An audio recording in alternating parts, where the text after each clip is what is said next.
ദൈവതിരുനാമം മഹത്വപ്പെടുമാറാകട്ടെ. ഇന്നത്തെ ചിന്തയ്ക്ക് ആധാരമായി സദൃശവാക്യങ്ങൾ 14:8 വായിക്കുന്നു.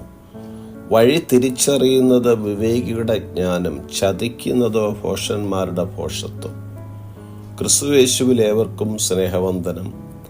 അല്പബുദ്ധി ഏതു വാക്കും വിശ്വസിക്കുന്നു, സൂക്ഷ്മബുദ്ധിയോ തൻ്റെ നടപ്പ് സൂക്ഷിച്ചുകൊള്ളുന്നുവെന്ന് സദൃശവാക്യങ്ങൾ 14:15 നാം വായിക്കുന്നു. ജ്ഞാനി ഭയപ്പെട്ട് ദോഷം അകറ്റി നടക്കുമ്പോൾ ഭോഷനോ ധിക്കാരം പൂണ്ട് നിർഭയനായി നടക്കുന്നു. വഞ്ചിക്കപ്പെടാതിരിക്കണമെങ്കിൽ വിവേചനാധികാരം വേണം. വ്യക്തികളുടെയോ സാഹചര്യങ്ങളുടെയോ സ്വാധീനത്തിന് വിധേയമാകാതെ വിവേകമുള്ളവൻ തൻ്റെ മുന്നോട്ടുള്ള വഴിയെ മനസ്സിലാക്കുന്നു. മിക്ക പേരും തങ്ങൾ ജ്ഞാനികളാണെന്ന് ധരിച്ചുകൊണ്ട് വഞ്ചനയിൽ അകപ്പെടുകയും വിഡ്ഢിത്തങ്ങൾ ചെയ്തു കൂട്ടുകയും ചെയ്യുന്നു. എന്നാൽ യഥാർത്ഥ ജ്ഞാനി തൻ്റെ നടപ്പ് പരിശോധിക്കുകയും ശരിയായത് തിരഞ്ഞെടുക്കുവാനുള്ള വിവേചനാധികാരം പ്രാപിക്കുകയും ചെയ്യുന്നു. ജ്ഞാനികൾ തങ്ങളുടെ വഴി സൂക്ഷ്മമായി മനസ്സിലാക്കി അവിടെയുള്ള അപകട സാധ്യതകൾ പരിശോധിച്ച് മുന്നേറുന്നു.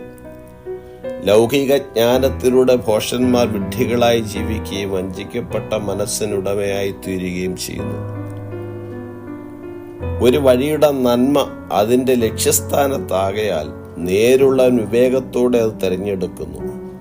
വിഡ്ഢിയായവൻ തൻ്റെ സ്വന്തം നിഗമനങ്ങളിൽ ആശ്രയിച്ച് തൻ്റെ പാതയുടെ യഥാർത്ഥ സ്വഭാവം തിരിച്ചറിയാതെ പോകുന്നു.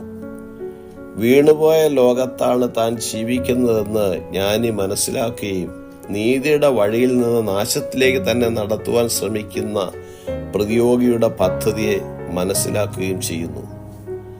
ദൈവവചനത്തിൽ ആശ്രയിച്ച് ദൈവിക ജ്ഞാനത്തോടെ ജീവിക്കുന്ന വ്യക്തി തൻ്റെ വാക്കും പ്രവൃത്തിയും തന്നെ ഏതു തരത്തിൽ ബാധിക്കുമെന്ന് പരിശോധിച്ച് ജീവിതത്തെ ക്രമപ്പെടുത്തി വിജയിക്കുമ്പോൾ തന്നിൽ ഒരു തെറ്റും കാണാത്ത ഭോഷൻ കാര്യസാധ്യങ്ങൾക്കായി വഞ്ചനയിലേക്ക് തിരിഞ്ഞ് പൂർണ്ണ പരാജയമടയുവാനിടയാകുന്നു.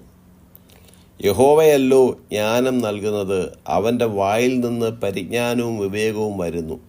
ആകയാൽ കർത്താവിൻ്റെ വചനങ്ങളെ കൈക്കൊണ്ടത് ഉള്ളിൽ സംഗ്രഹിച്ച് ബോധത്തിനായി വിളിച്ച് വിവേകത്തിനായി ശബ്ദമുയർത്തുക.